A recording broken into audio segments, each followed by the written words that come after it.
اللهم صل على سيدنا وحبيبنا ورحمتنا ومولانا محمد صلى الله عليه وسلم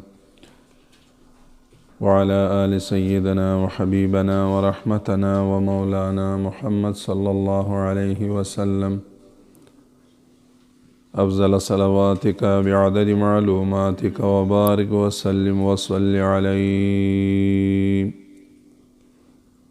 سبحانك لا علم لنا إلا ما علمتنا إنك أنت العليم الحكيم.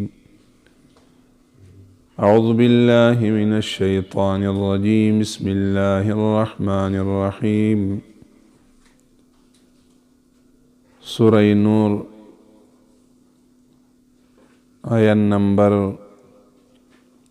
4.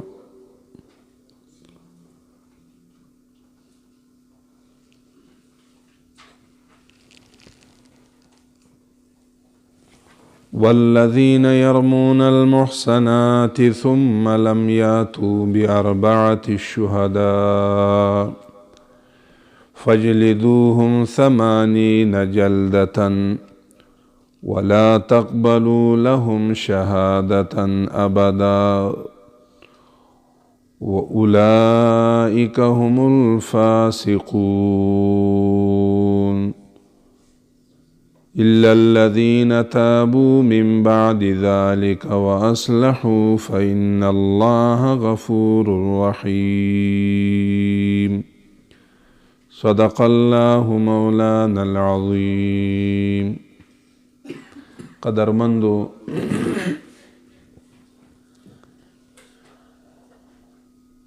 بیان دا حکم الثالث کیږي. دریم حکم بیانیږي.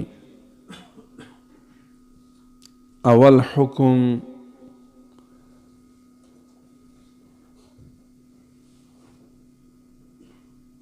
الزانية والزاني فاجلدوا كل واحد منهما 100 جلدة. الته ذکر شو. دویم حکم الزانی لا ينكح الا زانیة او مشرکة. دا دویم حکم. حکم اول هغه و چې زناکارانو باندې حدود جاری کیږي که شادي شده وي، مطلب واده کړی شوی وي، واده کړی وي، رجم ده، او که واده نه وي نو بیا دوره ده 100.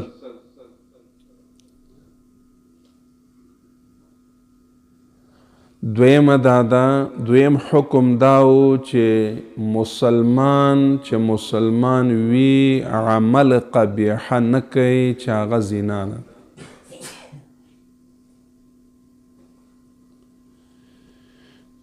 متقی مسلمان نرینا زنانا دوی د زنا تصور هم د هغوی په زړونو کې نه کیږي. الزانی لا ينكح الا زانیه. نو بدعمل سره دا بدعملی کوي. نیک عمل سره تعاون کوي، بدعملی نه کوي. بدعمل انسان چې هغه ذکور وي که اناس وي، نیک عملو ته دا ویلی نشي چې زنا کو.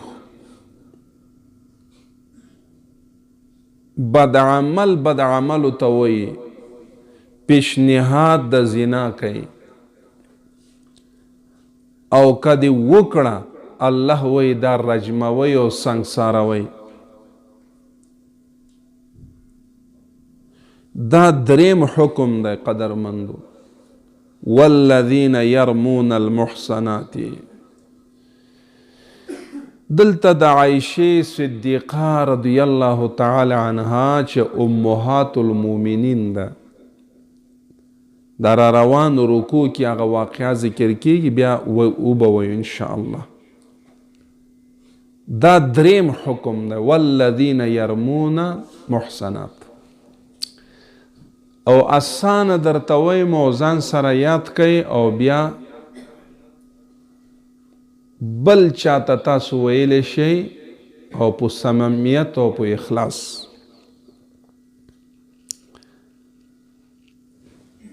یو مسلمان وی لکه احمد، دغه احمد ولګید جذباتی شو، زینبه ته نسبت د بدلمنی یا بددامنی وکړه، یا زید ولګید زینبه یو زنانه د هغې ته وویلې چې العیاذ بالله چې ته بدعمله یې. بدعملی نه مراد نسبت د زنا وکړه.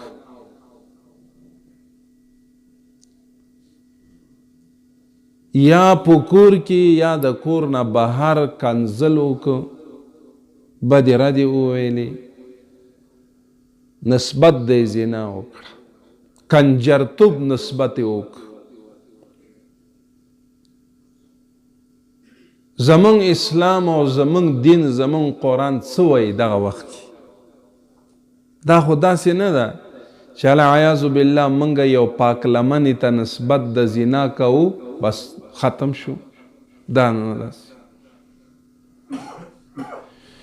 چې کله دغه زید نوم چې د چا ده، دا زید د اصل مثال وایي ای خو انگوشت است، زید نیست خو مثال برات میگم، امی زینبه نیست خو امی هم انگوشت است.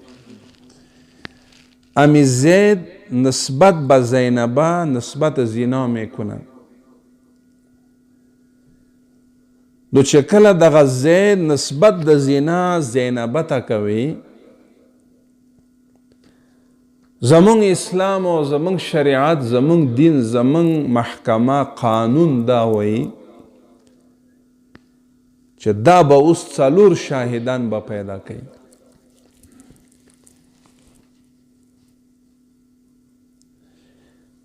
خامخا 4 شاهدان، 4 گواها شاهدا را باید ای بیاره حاضر کنه.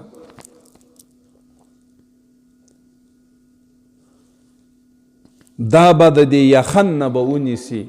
دا زینبه به دې ته وایي چې ما ته د زنا ثبوت په دلایلو او په ګواهانو په شاهدانو ثابت کا. یا د زینبه وارثان به ورته وایي، رور، پلار، زامن، هغه محرمات به ورته وایي لکه خورئی، خورزاده یا رواره. هغه به لاړ شي دا تور لګونکي ته به وایي چې اوس موږ ته ګواهان او شاهدان راوله چې دا کنجره ده، بدعمله ده، العیاذ بالله زناکاره ده. که هغه ګواهان او شاهدان راوسته فبها و نعمه، خوب به خود. که چرته هغه ګواهان نه درلود، نه شاهدان لري، محکمه به فی الفور به فیصله به کوي چې دا بدیره دی ویونکي، دا نسبت د زنا کوونکي یا دا کنزل کوونکي یا دا دو میزنه سریازو 80 دوره جاری میشه. بالفعل امی یک سزاست. تاسو راته وایئ قدرمندو د مسلمان عزت الله ته څومره محترم ده، بیا د زنانو حجاب او عزت او پرده دا خو زمونږ د لورکۍ د خورکۍ عزت ده، دا محدودیت نه ده. اوس که چرته زما دا پاکه خور د یو بدعمل یا د جذباتی د لارې مجروحه شوه، په زنا باندې بدنامه کا، نو شاهدان به راولي. او معیار د گواهانو ام کیفیت اعتبار لري، ام کمیت اعتبار لري. کیفیت دا ده چې شاهدان عاقل وي، مسلمانان وي، متقیان وي، اصیل وي. دا څلور اوصاف پکې وي. ځکه زما پاک یو خورکۍ مسلمانه ده، ته هغه مجروح په زنا کې بدنامۍ په معاشره کې،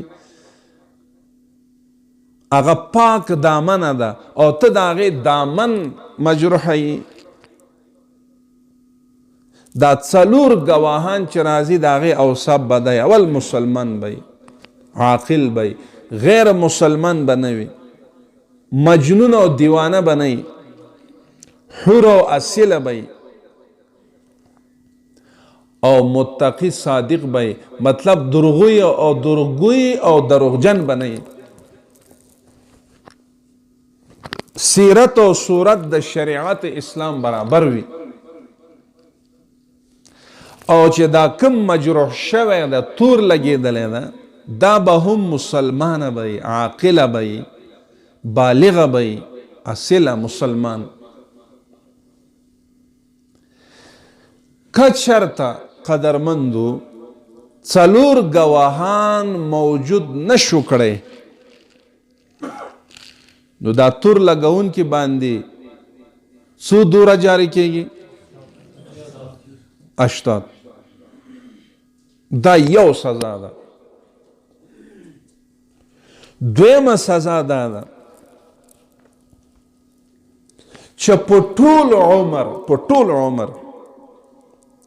عمر د دغه تور لګونکي او کنزل کوونکي شهادت اسلام به نه قبلوي. دا مردود الشهادت شو. دا دویم سزا. په ټول عمر دا مردود الشهادت شو.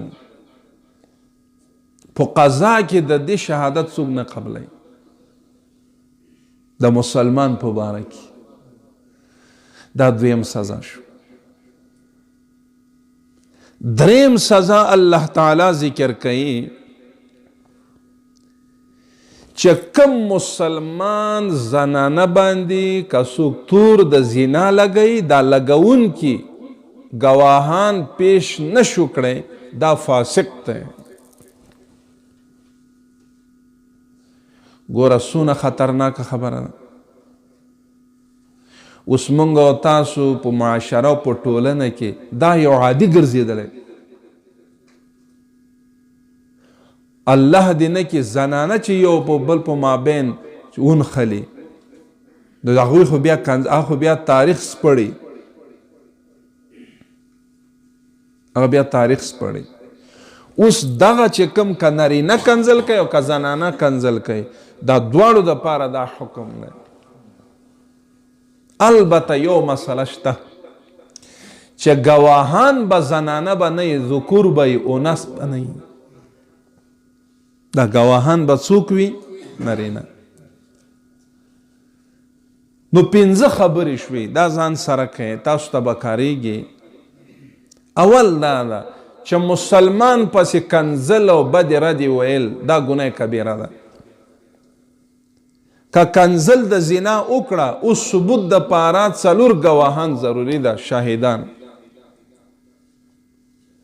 چې 4 شاهدان نو،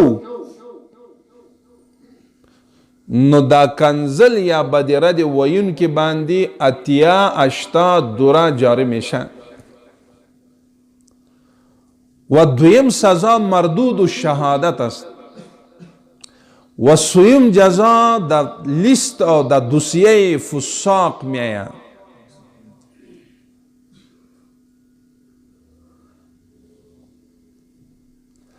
او گواها شهدا یا همه مردا باشند، نه زنا. ده مسئله ده. سلطانی صاحب فهمیدی؟ نو الله سوی والذین یرمون المحصنات، والذین اغا نرینه یرمونه چې ویشتل کوي، رمیا اصل عربی انداختنه میگن یا زدنه. ضربه یضربو، رما یرمی، اردویش میگن.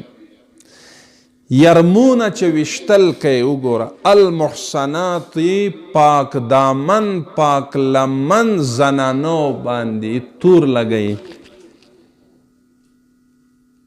او تور چسپان کوي. والذین اغا نرینا یرمونا خبر اتری کوي، مکالمه کوي، سخندانی کوي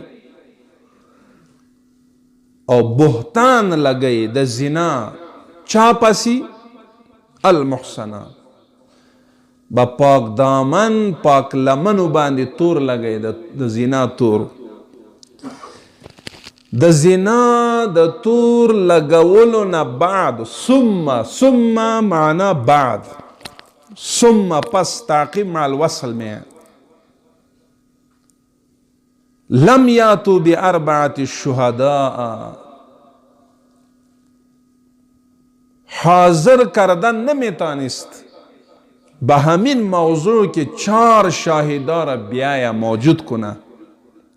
لم یاتو بیا راوړی نشو باربعة 4 شهدا. دا اربعاتی مؤنثه ده خو تمیز مذکر ده. زمون کتابونه دا وایي، دا مدرسې کتابونه.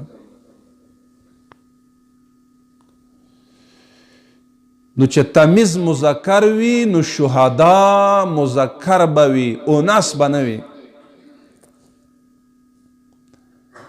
نو چې کله د جرأت وکړو تورې ولګوو یو مسلمان بیبي باندې، یو مسلمان خورکی باندې، الته ثبوت د پاره شاهدان نه لري، نو د الله فیصله ده تاسو ګورئ، فجلدوهم 80، فجلدوهم دوره جاری کوي، هم دغه کنزل کوونکي باندې، دغه بهتان د زنا کوونکو باندې څو دوره به جاری کیږي؟ 80. 80 دوره یا اتیا کوړه. قدرمندو زمونږ ستاسې دین دا داسې یو نظام د جامع نظام او حیاتی نظام چې تر ورځ د قیامت پورې به دی کې نسخه نه راځي. دا حکم 1400 کاله وړاندې موجود و، دا حکم اوس هم شته، او دا حکم 1400 کاله وروسته به هم وي. داسې نه ده لکه د انسان جوړ کړی شوی یو پارلماني قانون وي چې په هغې باندې نظرثاني کیږي، یا د غریب او فقیر د مسکین دپاره یو قانون وي او د زورواکو دپاره بل قانون وي او د جنګ سالارو دپاره بل قانون وي او د بریتورو دپاره له سره قانون نه وي. ځکه دا پارلماني نظام جمهوری نظام د انسان جوړ کړی نظام وي، او دا چې کوم نظام قرآني ده دا الهي نظام وي.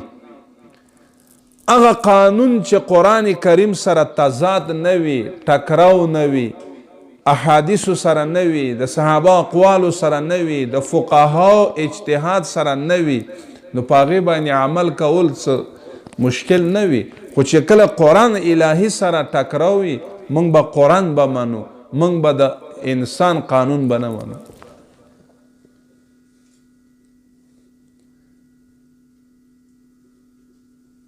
نو یو سزا به دای فجلدوهم 80 جلدة، فجلدوهم فضربوهم 80، تاسو گزار ورکئ بزنین 80 با اتیا او پو 80 دوره جلدتن دوره استن. دا یو سزا ده. دویم سزا دا الهی حکم ده، ولا تقبل لهم شهادتا ابدا. دغه تور لګونکي چې یو مسلمان بیبي ته وایي چې ته زناکار یې العیاذ بالله، الله وایي دا اوس مردود الشهادت شو، نه تر ابده پورې مردود الشهادت شو. د دغه سړی د دغه انسان دغه مرد د دې شهادت بیا اسلامی نظام او محاکمو کې بالکل قابل قبول نه ده. او دریم سزا دا ده، الله فرمایي و اولئک هم الفاسقون. دغه تور لګون کې په پاک دامن بیبي باندې یا پاک نامن یوه پیغله باندې چې ثبوت هم نه لري، و اولئک هم الفاسقون. دغه خلک په هغه دوسیه ته لاړه چې کوم دوسیه کې د فساقو نومونه وو د الله په قانون کې، د الله په دوسیه کې د فساقو په لیست کې راغی دی. او د فاسق انسان باندې د خدای لعنت وي. الله دې مونږ او تاسو محفوظ کړي. نو خلاصه دا شو د دین مونږ دا مسله معلومولی شو. تاسو سوچ وکئ چې آینده دپاره که دین مخکې که کړی وي باید توبه طایف شو.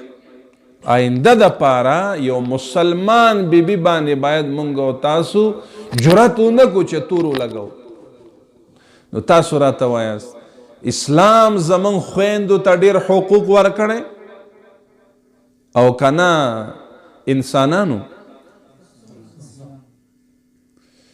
دا اوس دا چې څوک وایي که نه چې موږ حقوق بشر یو او بیا وایي حقوق النسوان یو او دی وایي چې موږ بشرپال یو. بشرپال دا هغه بشرپالو دا یهود او نصارا. نبی کریم علیه السلام مبعوث نه و، قدرمندو قبل از فرستاده شدن نبی کریم علیه السلام، قبل از مبعوثیت د یهودو دین داو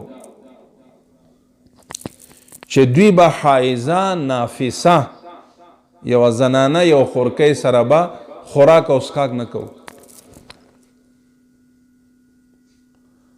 او چې کله به یو زنانه به کونډه شوه بیوه شو، یو کال به د اوښانو په غوجل کې به دغه خور به د اوښانو سره به وه، یو کال د زناورو سره په یو ځای. چارپای هم از او خور خوراک میکنه، امی زن هم از او خور خوراک میکرد. کال رستو با بیا راویست او چې یو نجلۍ به شوه هغه به ژمدی به خښ کړ. تاسو راته وایه دوی اوس حقوق ورکوي؟ امریکایانو چې ویلي چې حقوق بشر چې نسوانو ته حقوق ورکو، دا د دوی 100 کاله کېږي.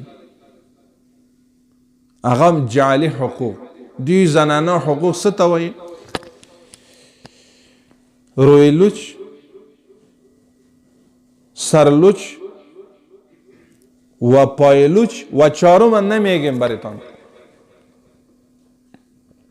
تمام بدن لوچ. تاسو راته وایي دا حقوق نه؟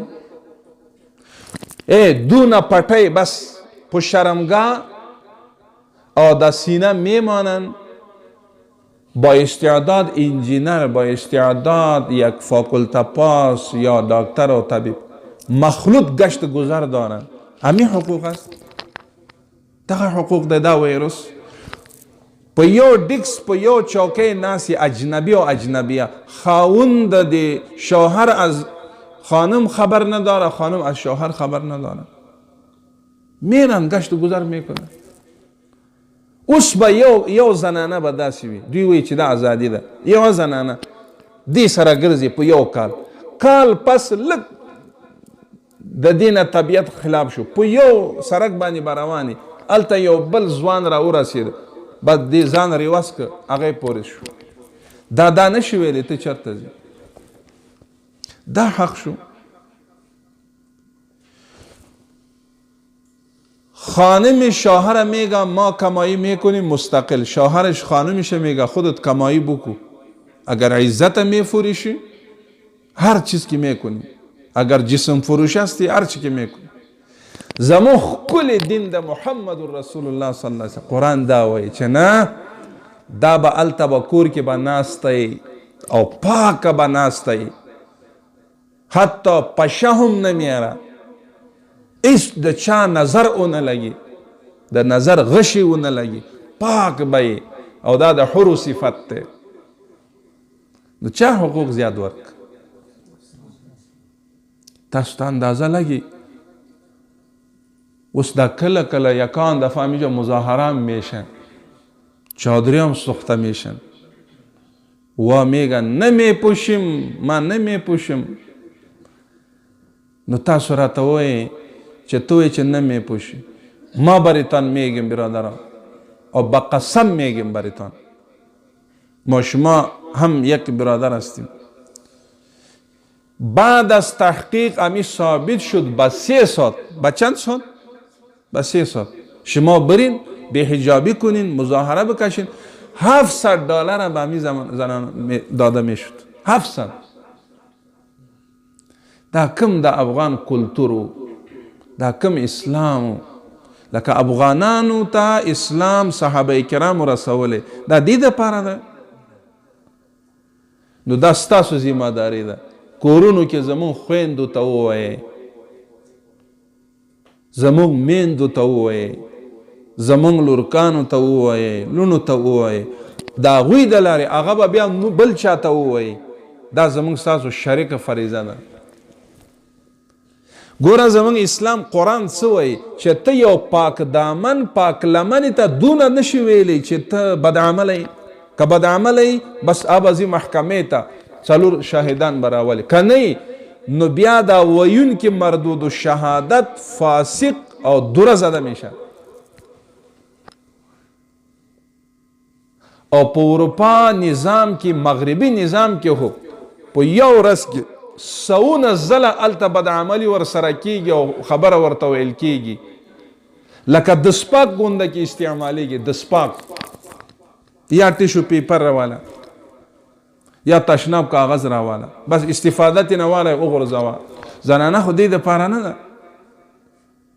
نو لہذا دلته د مغرب دونه کوشش کړی دی چې اوس موږ به ورته څو کاله به ورته وایو چې دا مه کوه، ځکه هغوی وکړئ وکړئ وکړئ. اوس به موږ تاسو به وایو چې نه کنین نه کنین، 1 سال 2 سال. اوس ګورئ موږ تاسو دلته ناست یو، بلا تکلف ناست یو. زه تاسو د قبلې ته مخ کوئ، تاسو به په یو کال کې به چېرته یو وزیر به لیده. دا څه نظام و؟ دا نظام و. تاسو خو دلته مامورین هم وایي لیدلی شو. زمونږ ستاسو د امن فضا کې ورورولي ده، بس زود دا پته نه لګي چې مونږ تاسو په مابین چې میلمه راشي هغې ته پته نه لګي چې دوی کې کم یو څوک دی او کم یو څوک دی. دا زمونږ ستاسو دین دی. مونږ ته دا درس رسول الله را کړی صلی الله علیه وسلم. خو الله استثناء کوي، الا الذين تابوا من بعد ذلك واصلحوا فان الله غفور رحيم. الا الذين تابوا. ګوره قدرمندو، توبه دروازه خو نه ده بنده. 40 سال یک نفر گناه کنه، خدا نخواسته در گناه مصروف است، مصروف است، مصروف است، گناهگار هم است، فاسق هم است. 40 سال بعد با صمیمانه با اخلاص توبه طائف میشه. خداوند کریم غفور رحیم است. او حدیث مبارک کی راضی التائب من الذنب کما لا ذنب له. توبه کننده از گناه ایتو الله میشویا، پاک میکنه که عزم و فیصله کنین که هیچ از شما گناه صادر نشده، بالکل گناه نشده. داسی غفور رحیم ذات. ځکه مخکې نه پوهېدم. الهی عبدک العاصی اتاکا مقر بالذنوب وقد دعاکا. الله ته به لاسونه به ونیسو الله زه ډېر ګناهګار یم ستا در او دروازې ته ولاړ یم خو چې ته زما آقا او حکمران او حاکم یې چې ته زما ګناهونه او نه بخې بخشش نه کنی دویم دروازه خو من نه دارم الله غفور رحیم است الا الذین تابوا مگر آغا انسانان مسلمانان چې هغه توبه بکشه توبه کاږي د فسق نه هم من بعد ذلك د دغه ګناه نه بعد د دغه ګناه نه رستو خو توبه دې ته نه وایي توبه توبه توبه توبه دې ته توبه نه وایي وروڼو د توبې دپاره درې شرایط دی یو شرط دا ده چې زړه له کومې اخلاص او صمیمیت یو دا شرط دویم دا ده چې دغه کړی ګناه باندې نادم او پښیمان وي چې ما نه دا ګناه شوی دی ولو که زنا شوی وي شراب نوشي کړی وي خو بس نادم الله ته اظهار د ندامت وکړي دریم شرط دا ده چې الله سره به فیصله وکړي تر مرګه پورې دا ګناه بیا به زه نه کوم اول شرط څه شو د زړه د اخلاصه ځکه الا عبادک منهم المخلصین ده دویمه څه شو چې په گذشته ګناه باندې اظهار ندامت کنه نادم وي پښیماني اظهار وکړي او دریمه څه ده چې الله سره دا فیصله وکړي چې تر مرګه پورې دا ګناه زه به بیا به نه کوم او معاد کوم هم نه نو رسول الله صلی الله علیه وسلم فرمایل التائب من الذنب کما لا ذنب له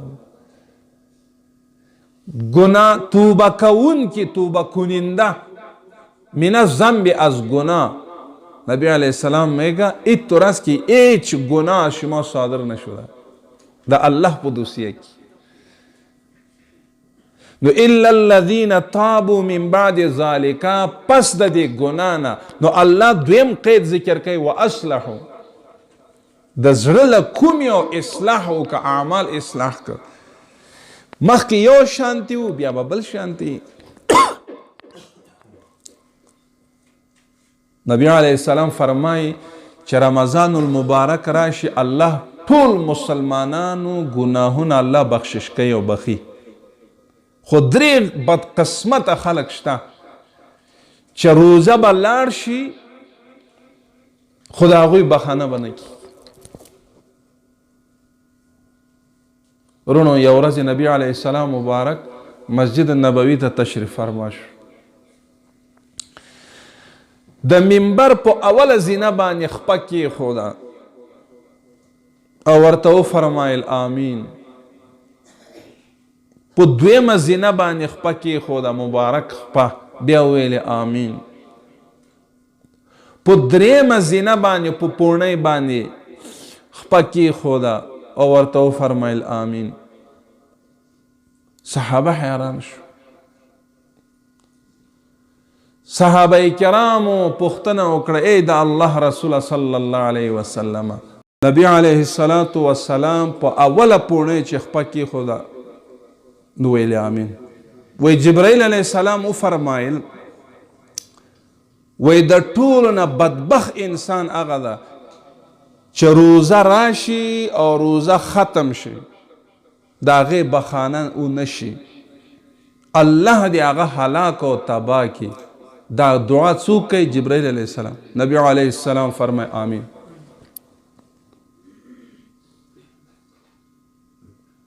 اوس دا خلق څوک دی دا بدقسمت یو هغه بدقسمت خلق دی رونو چې روزه راشي او روزه ختم شي خو والدین د اولادو نه ناراض وي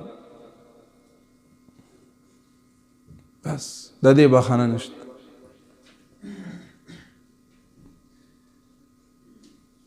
او نبی علیه السلام ته وفرمایل چې په مجلس کې ستا مبارک نوم یاد شي او تا پسې درود شریف نه وایي، صلی الله علیه وسلم نه وایي، الله دې دا هلاک کړي. ما وی چې آمین. څونه خطرناک خبره ده. مدمن الخمر چې شراب نوشي عادت نه پرېږدي. بیا روایاتو کې زیات ذکر شوی صله رحمي قاطع الرحمي، یو بل سره مونږ خو تربوري هم ډېره ده.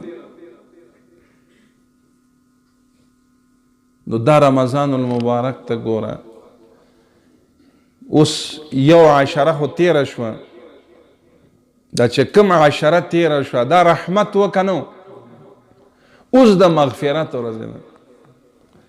مونږ او تاسو باید الله نه خپل د ګناهونو په چغو چغو وجاړو، او دا رمضان بیا راضی او کنه راضی. گذشته رمضان همینجا یک حالت بود، این همین رمضان دیگه حالت آمد، تقلب و انقلاب میه. آینده رمضان ما شما زنده هستیم یا نه؟ باید توبه طائف شویم، توبه بکشیم. الا الذین تابوا و اصلحوا. بس صمیمانه اصلاح چرا میگن؟ ایره میگه که تمام اعمال اصلاح کنه. ماضی کې یو شانتی عمل و اوس به بل شانتی. اوس وګورئ الحمدلله تاسو موږ نه ښه متقیان یې. ماضی کې یو شانتی وی، اوس صورت او سیرت بل شانتی شو. دا د الله فضل وګڼئ، دا د الله کرم ده. دغه ته توبه وایي. نو الله فرمای فإن الله غفور الرحیم. الله تعالی د ټول مسلمانانو غفور ده رحیم ده. غفور معنا دا ده چې تمام گناهونه الله بخي، بخشش کننده الله ده او رحم کننده هم الله ده. ځکه رحم کوونکی ده نو بخي. خو یوه خبره ګوره نه معاف کیږي، لکه شهید چې شهید شي معفو و مغفور ده، خو د شهید هم یو نه بخي الله، هغه حقوق العبد ته. ځکه حدیث کې راځي الا الدین. نو حقوق العبد چې وي هغه نه بخل کیږي، نو هغه به موږ تاسو به حق العبد ته برسو. الله پورې چې کوم مربوط وي هغه الله بخي. الله تعالی فرمایي والذین یرمون ازواجهم. دا بل یو حکم ده، دا حکم چهارم است. و تاسو ما ته وګورئ، خلاصه درته وایم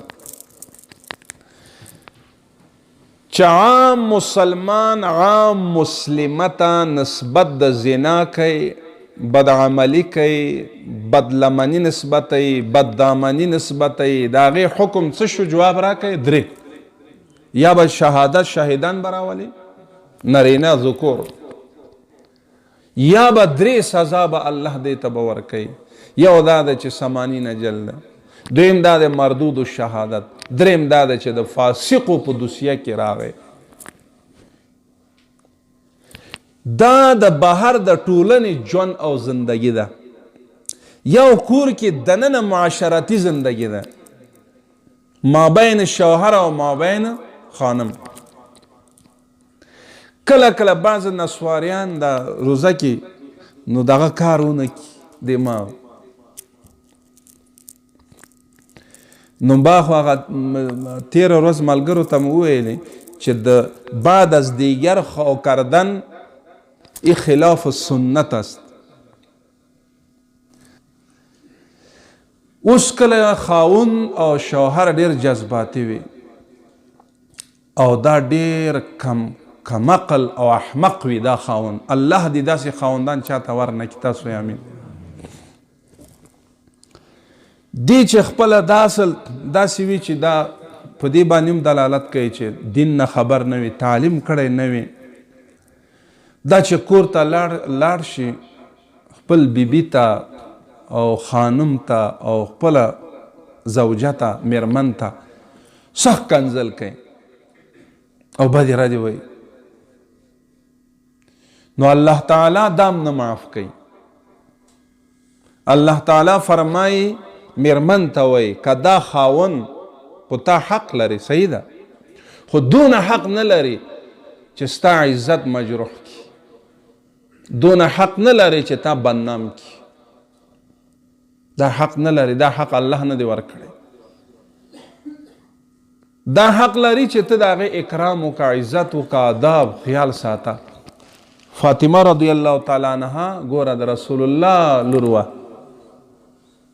بیام صلی الله علیه وسلم بیام د 10 میله لرې اوبه به راوړي او می آورد، دا میل دور می رفت او می آورد. او شرینه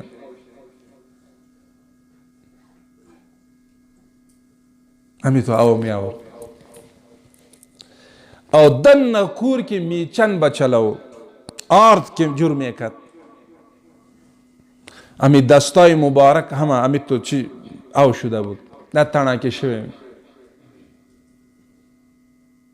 بیا هم نبی علیه السلام وایي ته به د خاوند خدمت به کوې.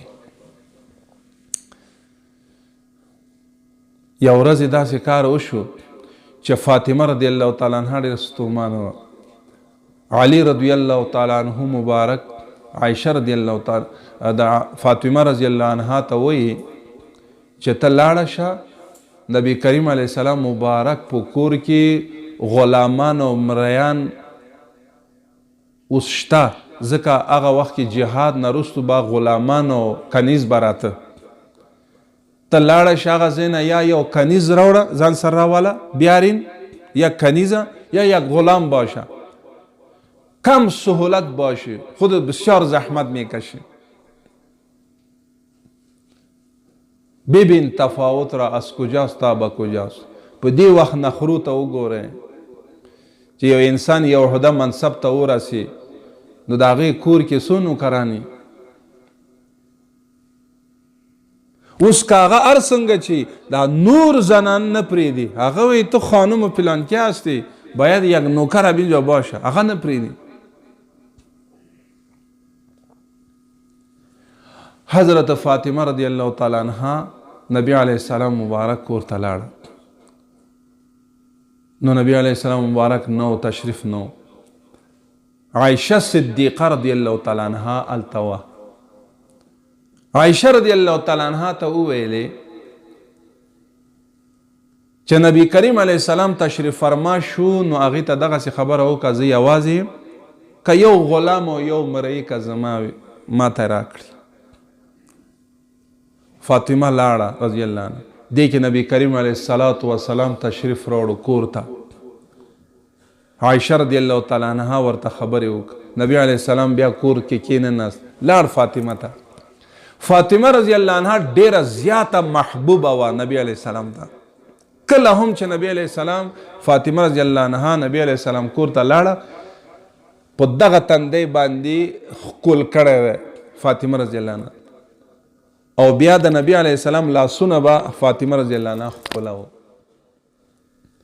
نو فاطمه رضی الله تعالی نبی علیه السلام وایي چې زه کله علي صاحب کور ته ورغلم، حضرت فاطمه او علي رضی الله عنهما دواړه په یو کمبل لاندې ناست.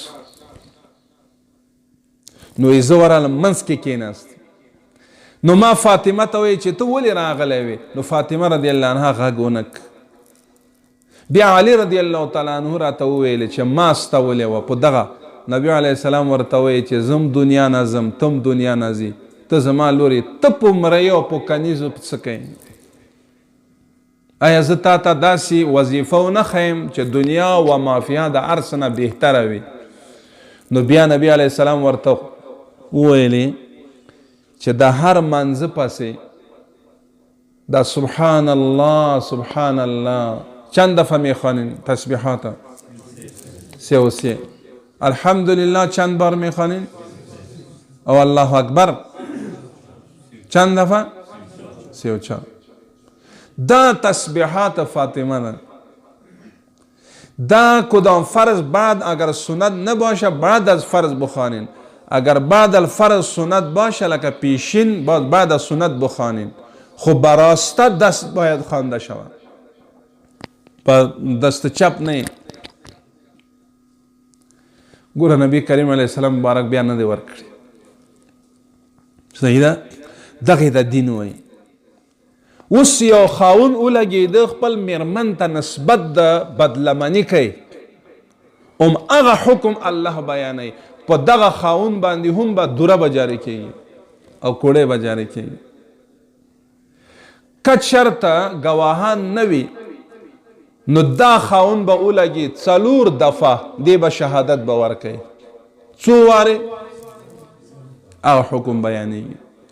والذین هغه خاوندان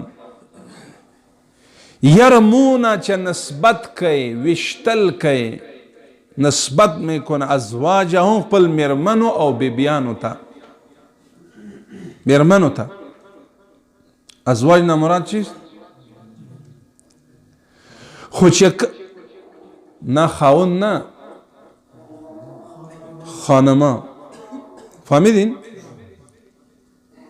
خو ولم یکن لهم شهدا، دا خاون اولگی خپل خانم ته نسبت د بدلمنی او بددامنی کوي خو شهدا نه لري.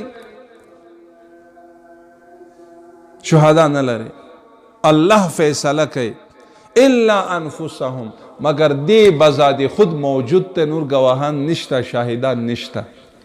اوس بس کوي ما ته اوس وګورئ، الله فرمایي 4 وارې 4 دفعه امی شوهر باید شهادت بده که ما همین که ما دعوا داریم ما صادق است. 4 دفعه شهادت بده. بعد از 4 دفعه در 5م دفعه غضب خداوندی را به نسبت کنه که به ما غضب خداوندی، لعنت خداوندی سر ما باشه اگر ما دروغی یا دروغ میگیم. د الله لعنت دی زما په سر وی که زه دروغجن وم. نو دی به د بیرون نه به گواهان به نه راولي، دی به 4 دفعه به څو ځله به وایي؟ جواب راک. شهادت به ورکوي ما چې کوم نسبت بدلمني ما کړی خپل خانم یادوي، وایي زه په دې کې رښتینی او رازګوی یم، او که دروغی یم نو په ما باندې د الله لعنت وي. داسې به وایي. 5م دفعه تاسو ګورئ والذین یرمون ازواجهم، هغه خاوندان یرمونه نسبت کوي، ویشتل کوي ازواجهم خپل خانمانو ته یا خپل میرمنو ته نسبت د زنا کوي. ولم یکن لهم شهدا، شهدا نو د سره الا انفسهم، مگر څوک به جواب راکوي د دې خپل ځان او نفس. فشهادته احدهم، فشهادت احدهم 4 شهدا. الله تعالی فرمائی 4 شهادات 4 وار شهادت به ورکوي. دی به ولاړ وي یو ځل شهادت، بیا 2م وار، 3م، 4م بالله د الله نوم به اخلي. انه لمن الصادقین، دا انه ضمیر راجع خاون ته، خو دی به دا وایي انی لمن الصادقین، یقینا زه خامخا د رازګویو نه یم په دې دعوا کې چې ما نسبت د بدلمني بندامني چې ما د خپل میرمن یادوي چې دته مې کړی ده. په 5م ځل والخامسة داسې به وایي ان لعنت الله علیه، لعنت خداوندی دی وی، علیه معنا علی ده په ما باندې. ان کان من الکاذبین، ان کنت د اصل کچرته زه د دروغجنو نه وم، د الله لعنت دی په ما وي، زه رازګوی یم. ترجمه باندې پوه شوئ انشاءالله. اوس به څه کېږي ورونو؟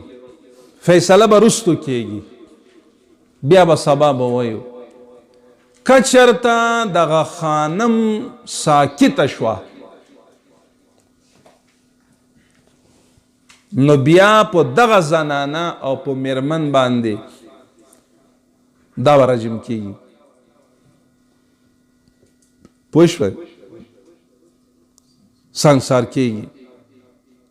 که چېرته هغه هم اوس ورته 4 واره شهادت ورکوي چې زه بالکل پاک لمن او پاک دامنه یم، او په 5م وار به دا وایي چې د الله غضب دی په ما وي، که چېرته دا زما خاوند رښتیا وایي بلکې دی دروغ وایي.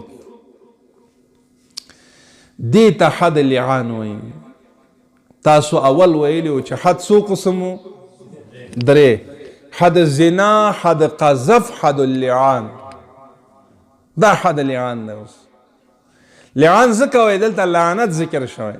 اب هم درته وایم خاوند غضب ذکر کوي، نه خاوند څه ذکر کوي؟ شوهر غضب لعنت ذکر کوي، خو خانمش لعنت ذکر نمیکنه، غضب ذکر میکنه. اب بیا سبا به وایو انشاءالله. دی کې هم څه نقطه شته. د دې نه وروستو به بیا څه کېږي هغه مسله به هم درته وایم. د دې نه وروستو دا شوهر او خانم نور پاتې نه شو، دا به جدا کېږي. تاسو راته وایئ قدرمند ورونو، اسلام کې ګوره د هر یو بیبي څونه حیثیت دی. نو د مغرب په نظام کې او د یهودو په نظام کې الله دې نه کړي چې برای راست هم وویني هغوی اکشن نه اخلي. خو د الله په قانون کې ګوره چې خاون هم خپل خانم ته نشي ویلی چې ته بد کرداره یې، څونه حق ورکړه. نو لہذا زمون خویندې زمون د اسلام نه او د قرآن نه اکثر خبرداره نه ده، نو دوی ملامت نه ده. نو دوی ته قرآن باید مونږ او تاسو ووایو، او دا ستاسو ذمہ داری ده چې تاسو کورونو کې ووایئ. الله دې عمل کولو توفیق نصیب وګرځوي. درود شریف وایئ. اللهم صل علی سیدنا وبارک وسلم وسلم. اللهم ربنا آتنا في الدنيا حسنة وفي الآخرة حسنة وقنا عذاب النار وقنا عذاب القبر وقنا عذاب الحشر وقنا عذاب الميزان وادخلنا الجنة مع الأبرار يا عزيز يا غفار.